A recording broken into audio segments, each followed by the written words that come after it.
such thing as evolution. He created everything, subhanahu wa ta'ala. And then the tawheed of the names and His attributes. The 99 names of Allah, know them and memorize them. Because the Prophet ﷺ said, whomever memorize the 90 names of Allah and understand them will enter the Jannah. That's when you truly will understand the tawheed of Allah. And that's when you know your Lord and who are you worshipping. And that's when you fear Him and fear Allah. And avoid evil. Avoid the shaitan. And don't ever get close to him, because he will take you step by step and drag you to hellfire. Allah is saying, avoid the shaitan. Avoid the evil. He will grant you your wages. He will reward you. I will not ask you your wealth. If He were to ask you of it and press you, you would constantly and endlessly withhold the will. Bring out of your secrets and beholds you those who are called to spend in the cause of Allah. Yet among you are some who are stingy and act, and whoever is stingy, it is only at the expense of his own self.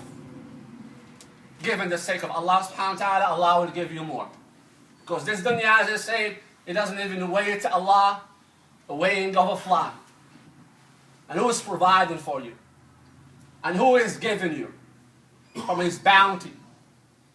It's Him, Ar-Razzaq Al-Karim. As they say it again, please go over the 99 names of Allah one by one. And look at the translation of them and the explanation of them. And you will truly know who are you worshipping. And that's when you fear Him, subhanahu wa ta'ala.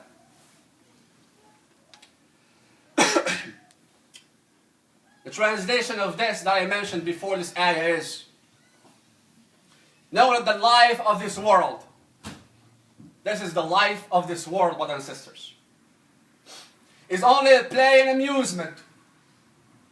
And it is. It's a play and it's an amusement. If you think about it, brothers and sisters, everyone wants to reach the goal of being wealthy. Or at least some. They think within their own mind that if I want to be a successful person, I need to have a big bank account. Or a bigger house. Or a nicer car.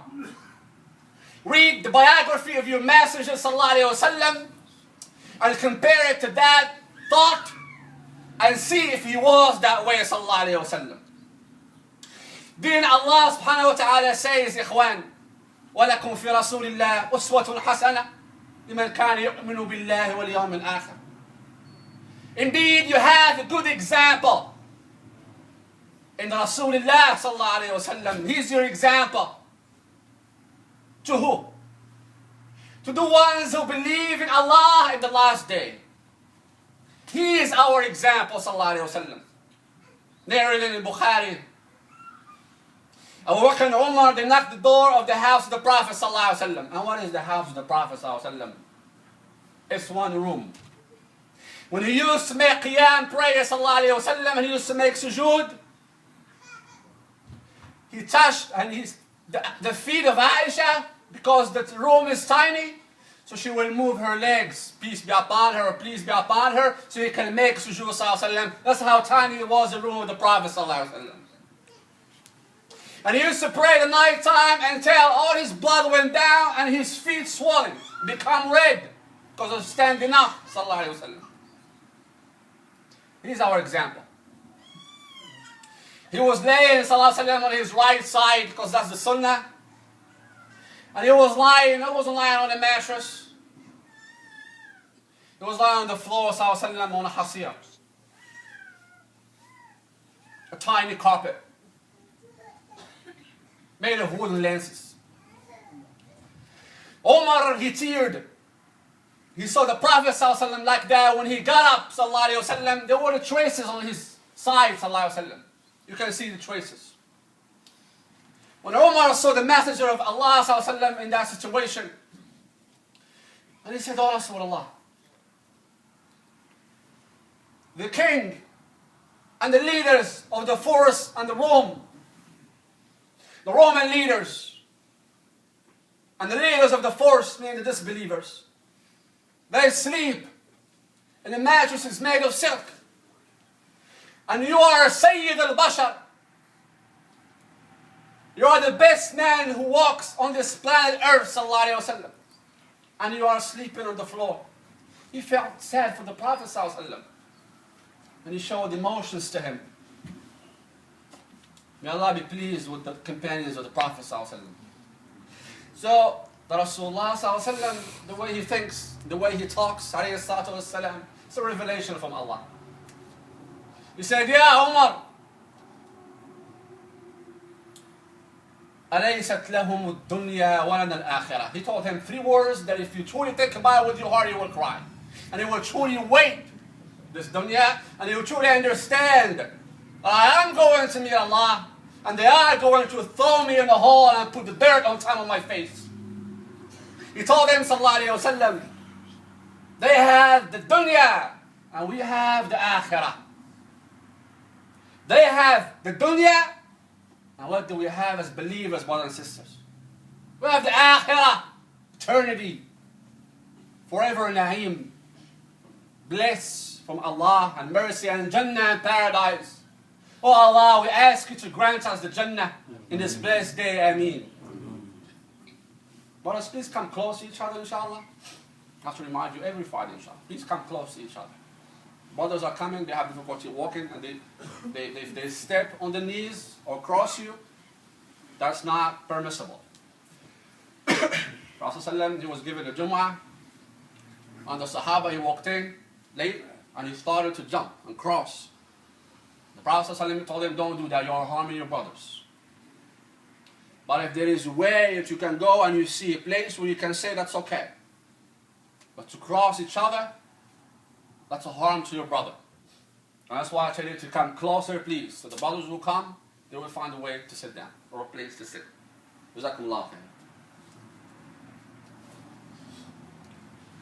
After Allah say that it's a play and amusement, showing off, obviously showing off, and you see these things with your own eyes.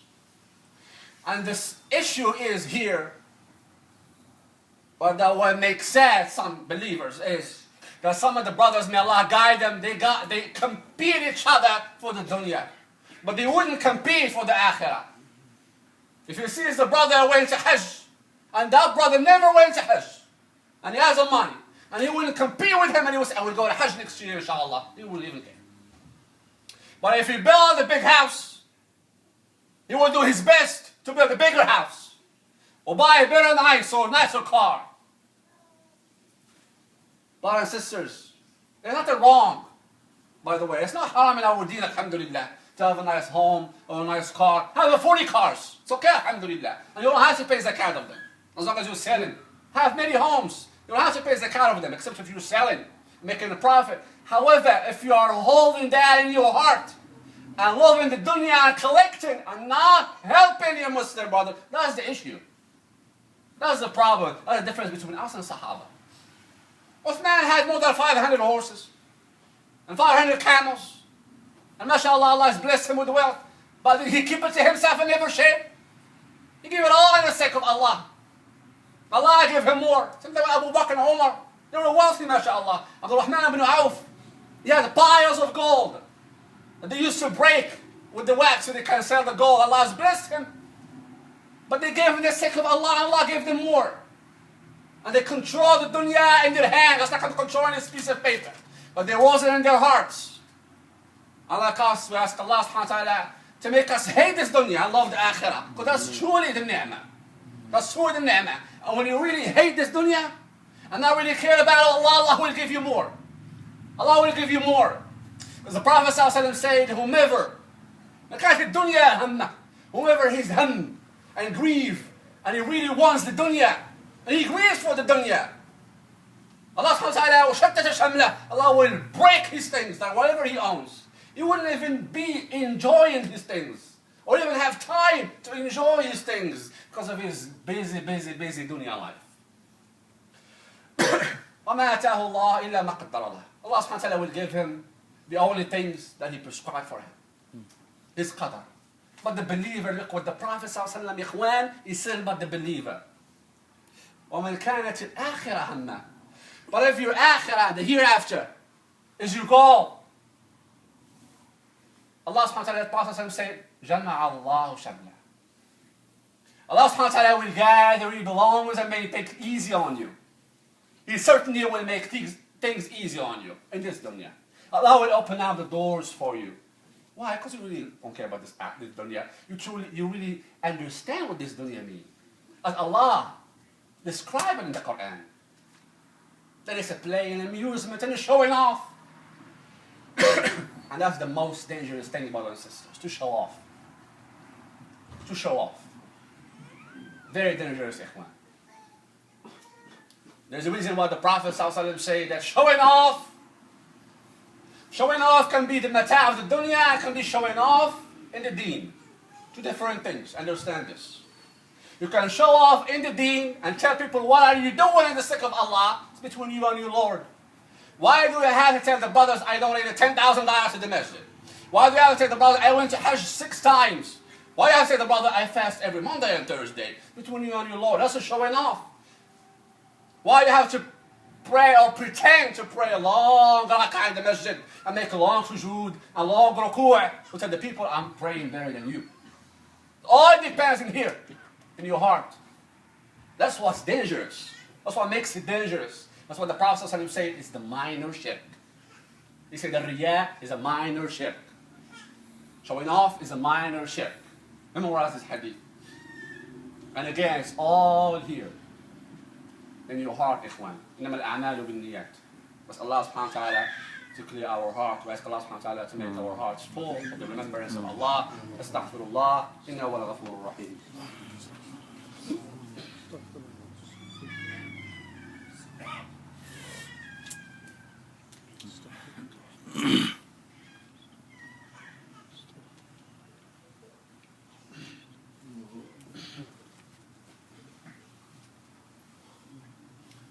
الحمد لله رب العالمين الصلاة والسلام على سيدنا محمد وعلى آله وصحبه أجمعين وبعد. Know that the life of this world is only play and amusement, showing off, pomp and mutual boasting among you, and rivalry and respect of wealth and children. It is as the likeness of vegetation after rain. Allah subhanahu wa ta'ala sends the rain to the land. Vegetation comes up, plantation, green plants, as we see now in the springtime. Vegetation after rain. Thereof, the growth is pleasing to the tiller. Afterwards, it dries up. Summertime, it dries up. And you see it turning yellow. Then it becomes straw. Gone with the wind. Like nothing has happened. What is that vegetation? Vegetation that was green and pretty and smells good. What happened to it? It turned yellow and it's gone. That's the dunya, brothers and sisters. This is the example Allah has given us in Surah Al-Hadid. And what the dunya truly is. But in the hereafter, Yawm al-Qiyamah, there is a severe tournament and forgiveness from Allah. Severe tournament for the disbelievers and the ones who drag themselves into this dunya.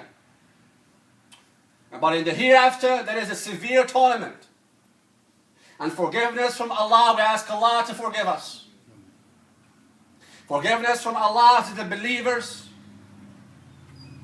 And good pleasure, which is the Jannah. We ask Allah to grant us the Jannah to our parents. And the life of this world is only a deceiving enjoyment. Put that in front of your eyes and always recite it. Because that's what it is, ikhwan.